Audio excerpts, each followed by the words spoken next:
Problem কি হয়েছে আপনাৰ? এখেত হৈছে এই অঞ্চলৰে মানুহ, মানে আমাৰ বনগাঁৱৰ মানুহ। এখেতে বনাঞ্চলৰ সুৰক্ষা দিব লাগে। এই আমি যে সদায় বিচাৰি আছো যাৰ বনাঞ্চলৰ যে গছবিলাক কাটি আছে, এইজনে হৈছে এইজন। কিয় কাটে? গছ কিয় কাটে বুলি বেছি পদ হৈছে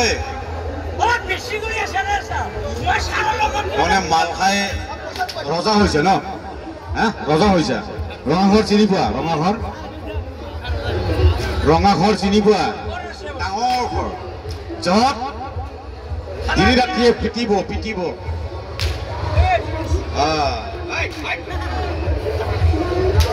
নাম কি? গছ কিয় কাটে? ইনকাম চোৰ্চ গছ কাটি। গছ কাটিলে যে আপোনাৰ 7 পৰা 12 বছৰলৈকে জেল হয়, আপুনি গম পায় নে নাই? কোনে চাব? বেমাৰো কৰিলে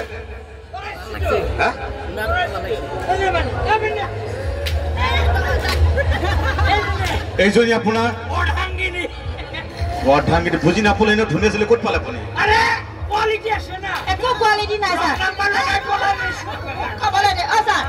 মোক কি বোলে সেই ফৰেষ্টত বোলে চাকৰি কৰে বুলি কৈ মোক লৈ আহিলে বুদ্ধি কৰি, কিন্তু পাছতে গম পাইছো কি যে সেই চুৰ চিকাৰী কৰি সেই গছ কোবা কাটি গছ কাটি পইচা ঘৰত দিয়ে না? ঘৰত নিদিয়ে, সি নিজে খায় মাল খায় ৰজা হয়। মই গুচি যাম। শুনক আপুনি যি অন্যায় কৰিছে তাৰ বাবে আইনগত শাস্তি হ'ব। আইন শাস্তি দিব। শুনক আপুনি গছ কাটে, গছ নহ'লে আমি জীয়াই থাকিব নোৱাৰিম।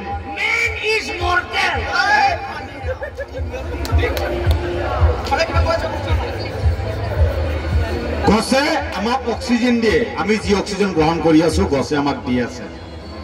গছ অবিহনে কোনো জীৱ জীয়াই থাকিব নোৱাৰে। গছে অক্সিজেন দিয়ে, আমি অক্সিজেন গ্ৰহণ কৰোঁ।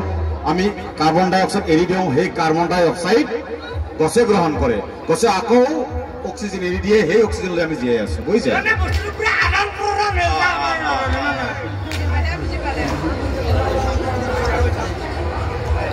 গতিকে গছ নহ'লে আমি জীয়াই নাথাকো। গছ নাথাকিলে আমাৰ দেশ মৰুভূমিলৈ পৰিণত হ'ব, বতৰৰ পৰিৱৰ্তন হ'ব, গৰমৰ কোব পাৰি আহিব। বুজিছে? সেইকাৰণে চৰকাৰে আমাৰ দেশ চিৰসেউজীয়া কৰি ৰাখিবলৈ লাখ লাখ টকা খৰচ কৰে। সময়ে সময়ে বিভিন্ন প্ৰকাৰে বিভিন্ন ধৰণে বিভিন্ন আঁচনিৰ জৰিয়তে চৰকাৰে বুজাই আছে যে আমি বনাঞ্চল ধ্বংস কৰিব নাপায়, গছ গছনি কাটিব নাপায়। কিন্তু আমি মানুহবোৰে সেইবোৰ বুজি উঠা নাই। দিনক দিনে কাটিয়ে আছো। বুজিছে? চৰকাৰে লাখ লাখ টকা খৰচ কৰি আছে কেম্পাৰ জৰিয়তে। কেম্পা হৈছে এনে বন পদ্ধতি যি পদ্ধতিৰ দ্বাৰা মাটিৰ অৱতীৰ্ণক ৰক্ষা কৰি এক সুস্থ প্ৰাকৃতিক পৰিৱেশৰ সৃষ্টি কৰিব পাৰে। কেম্পাই বৈচিত্ৰ্যক ৰক্ষা কৰে। কেম্পাৰ মূল উদ্দেশ্য হৈছে কেন্দ্ৰৰ পৰা ধন সংগ্ৰহ কৰি বিভিন্ন প্লেন প্ৰগ্ৰাম বনাই প্ৰকল্পবোৰ পৰিকল্পনা কৰি আমাৰ ৰাজ্যসমূহলৈ প্ৰেৰণ কৰে। আৰু ৰাজ্যসভাই তেতিয়া লাখ লাখ টকা এই বিভিন্ন আঁচনিৰ জৰিয়তে আমাক প্ৰেৰণ কৰে। ইতিমধ্যে কেম্পাৰ জৰিয়তে 2010 চনৰ পৰা 2025 চনলৈকে 19,000 হেক্টৰ বিঘা মাটিত অলৰেডি গছ পুলি ৰোপণ কৰিছে। 99খন নাৰ্চাৰীক অনুমোদন দিছে। এটাই উদ্দেশ্য আমাৰ দেশ চিৰসেউজীয়া কৰি ৰাখিব লাগে। কিন্তু এই নিচিনা বেপাৰীয়ে এইবোৰ আমাৰ বনাঞ্চলত গছ গছনি কাটি দুখুৱা কৰি একবাৰে নাইকিয়া কৰি পেলালে। কিছুমান অসাধু বেপাৰীয়ে নদীৰ পৰা শিল বালি যি আছে, নদীত শিল বালি আছে, এইবোৰ অবৈধভাৱে খনন কাৰ্য কৰি বিক্ৰী কৰি আছে। এইবোৰ বন্ধ কৰিব লাগিব।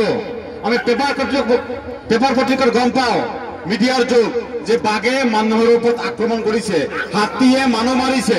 কিয় মাৰে? আমি মানুহবোৰে য'ত জীৱ জন্তুৱে বিচৰণ কৰে সেই ঠাইখিনিত গৈ আবাদ গৃহ বনাই আছো, বেদখল কৰি আছো তাতে। গতিকে সিহঁতৰ ঠাইত আমি দখল কৰিছো, সিহঁতে বহি থাকিব নেকি? সিহঁতে আমাৰ ওপৰত আক্ৰমণ কৰে। গতিকে এইবোৰ বন্ধ কৰিব লাগিব। আমি ওচৰ জীয়াই থাকিব পাৰিম। এইখিনিতে মই এটা কথা কওঁ, আমাৰ অতিকে মৰমৰ ছাৰ, আমাৰ হিয়াৰ আমঠু আমাৰ দাদা জুবিন দা বৰ্তমান আমাৰ মাজত নাই, কিন্তু জুবিন দাই গছক বহুত ভাল পাইছিলে ছাৰ। অকল গছ বুলি নহয়, জীৱ জন্তু তাৰ প্ৰকৃতিৰ বিভিন্ন সকলো বস্তুৰ লগত এটা সম্পৰ্ক এটা ৰাখিছিলে। এই জধামূৰ্খবিলাকে ছাৰ এইবিলাক কথা বুজি নাপায়। জয় জুবিন দা, জয় জুবিন দা, বুজাই দিয়ক ছাৰ। গতিকে সম্পৰ্ক ৰাখে। আপুনি যে জুবিন দা মৰিছে, আপুনি অন্তত আঘাত পাইছে না নাই? পাইছে না? আঘাত পাইছে না নাই? আঘাত লাগিছে, কিন্তু তেখেতৰ মনত সকলোৱে আঘাত পাইছে। সকলো ভাৰতবৰ্ষৰ মানুহে আঘাত পাইছে, কান্দি আছে। হা, তেখেতে কি কাম কৰি দিছিল? প্ৰকৃতিৰ লগত ভাল পাইছিল। হা, পশু পক্ষী, জীৱ জন্তু, গছ গছনি, মানুহ সকলোকে মৰম কৰিছিল, প্ৰেম কৰিছিল। তেখেতক যদি ভাল পায়, তেখেতৰ আদৰ্শক অনুগত হৈ আমিও প্ৰকৃতিক ভাল পোৱা মানুহ হ'ব লাগিব, গছ ৰুব লাগিব ছাৰ, সন্মান দিব লাগিব। এইটো কিহৰ মাহ চলি আছে? নৱেম্বৰৰ মাহ চলি আছে। এতিয়া ইতিমধ্যে ঠাণ্ডা পৰিব লাগিছিল, কিয় ঠাণ্ডা পৰা নাই? কিয় পৰা নাই? তই যে ঘামি আছ, এতিয়া যে গৰম লাগি আছে, কিহৰ কাৰণে? এতিয়া ইয়াতে ফেনৰ ব্যৱস্থা নাই, এচিৰ ব্যৱস্থা নাই, গৰম কিয় নালাগিব?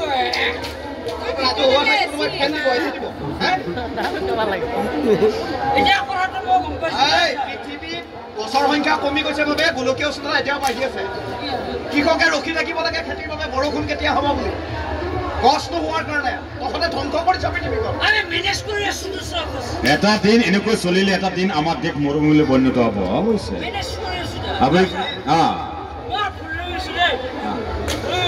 আজিৰ পৰা গম পালো, গছ বন কাটিলে যে আমাৰ যে গোটেই পৃথিৱীখন যে মৰুভূমিত পৰিণত হ'ব। মই কথাটো এতিয়াহে গম পাইছো। গছ অবিহনে আমি জীয়াই থাকিব নোৱাৰো। আজি হাতী আৰু মানুহৰ মাজত ইমান সংঘাতৰ সৃষ্টি কিয় হৈছে? ইমান সংঘাতৰ সৃষ্টি হৈছে। আমাৰ মানুহবিলাকে সকলো বনাঞ্চল ধ্বংস কৰিছে, কাটি চুমাৰ কৰিছে, যাৰ ফলত হাতী বা সিংহ আহি মানুহৰ ঘৰত প্ৰৱেশ কৰিছে। আমি যদি মানুহে যদি আপোন কৰি থাকিব পাৰো, আমি জীৱ জন্তুৰ লগত আপোন হৈ কিয় থাকিব নোৱাৰো? বুজি পাইছে, ধন্যবাদ। ক্লেপ দিছো আপোনাক।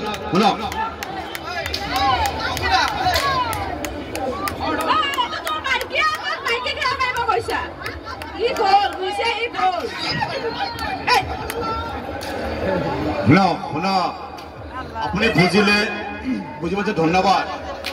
কেৱল নিজে বুজিলে নহ'ব, আনকো বুজাব লাগিব, বুজিছে?